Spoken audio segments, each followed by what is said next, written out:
Let's dive into the latest things going on with Binance. This is something that we cover on the show a lot as they have faced regulatory scrutiny all over the globe.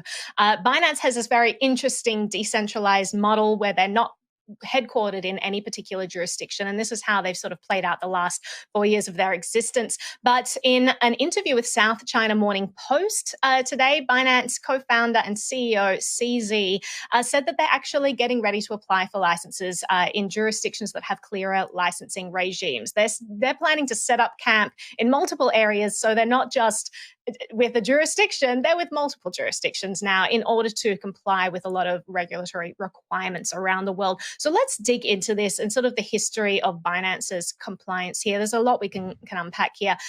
Zach, I'll throw it to you to start us off. Yeah, I don't know if this is exactly new. I mean, I know that they've been sort of, this is a continuation of the, hey, we're playing by the rules now, like publicity tour that Binance has endeavored to undertake after it was reported that everyone and their mother was looking at them for potential violations of securities and money laws. So I think that we've heard this before, that they want to play by the rules of the road, and they want to be regulated within at least one one jurisdiction. So interesting to see this continue to like play out, and I think they're trying to like work out the kinks in the plan here. I mean, I always feel like it's worth bringing up the fact that like Coinbase, which is publicly listed, like ostensibly has no headquarters, and so it's interesting to see how this conversation like Hmm. is playing out sort of like under two different sets of rules. So curious to see what comes of it and where Binance ends up putting down roots. But yeah, they're still working out the kinks here, and I think we're probably gonna see that be the case for the next few months. Naomi, back to you. Yeah, to jump on that Coinbase comparison, I think that that's really interesting because you're right. People haven't, I mean, they haven't been cracking down on Coinbase the same way that regulators have against Binance. I think that's because Coinbase has always really towed the line. They've always gone out of their way to have the right AML and the KYC compliance mechanisms in place, whereas Binance hasn't. So this is probably an example of governments arbitrarily deciding which companies they want to target, depending on how much they're appeased and how much they know. You know, how much does the company kowtow to the government's wishes? Well, you know, that's the extent to which we will or will not go after them. So, like the quote from CZ is very interesting, where he says, you know, there are very simple questions that regulators usually ask us, which our response to is kind of funny. The regulators ask us, where's your headquarters? And our response is, well, we don't have headquarters. And that doesn't go down well with regulators. They don't know how to work with us. Sometimes they even think that we're dodgy. And so I can understand, like, if you're saying things like that to people who are mired in this archaic system where everything is physical in the physical realm and they haven't really embraced our new digital reality, this can seem weird that, well, we exist in the ether. But I think that this is the future of all companies. This is our future right now. We saw with COVID, all kinds of companies becoming decentralized, workers becoming remote.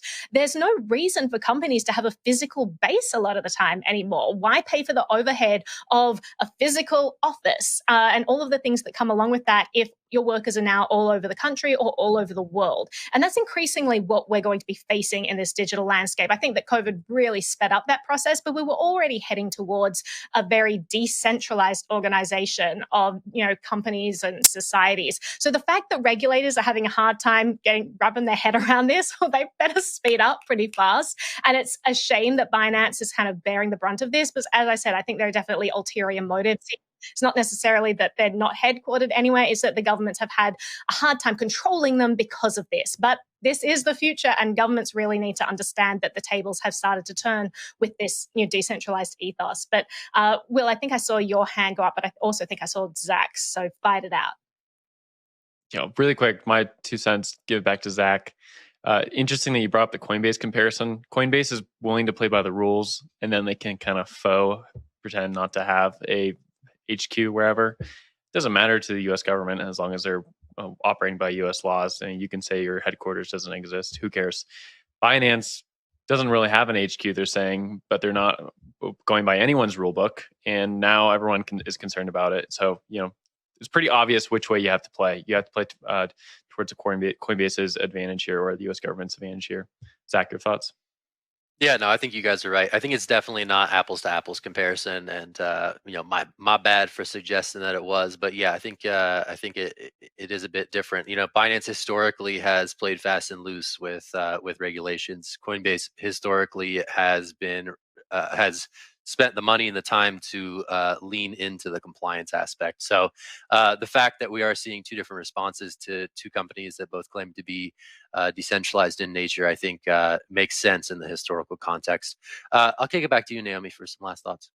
Yeah, I won't dismiss your comparison too quickly. I think there's a lot in there, especially because Coinbase only recently considered themselves decentralized, whereas Binance from the get-go has kind of been, oh, we're everywhere. Like they've had a much longer history with this. And also, they mentioned in this article, it's sprawling operations with no substantial record of an operating headquarters left regulators with little to no control over it. So that's a big reason probably why Binance, first of all, decided to do this, and second of all, has been kind of playing hard and fast with all of the rules around the world. So it just goes to show you that if you do have a headquarters like Coinbase have, you have to abide by the rules of that jurisdiction, or you'll be shut down pretty quick. So Binance has enabled all kinds of things for consumers, much to the chagrin of governments around the world, because they've chosen this route. And I think consumers were better off because of it. So I'm pretty sad to see this ending, but I'm hoping that we keep pushing forward towards this decentralized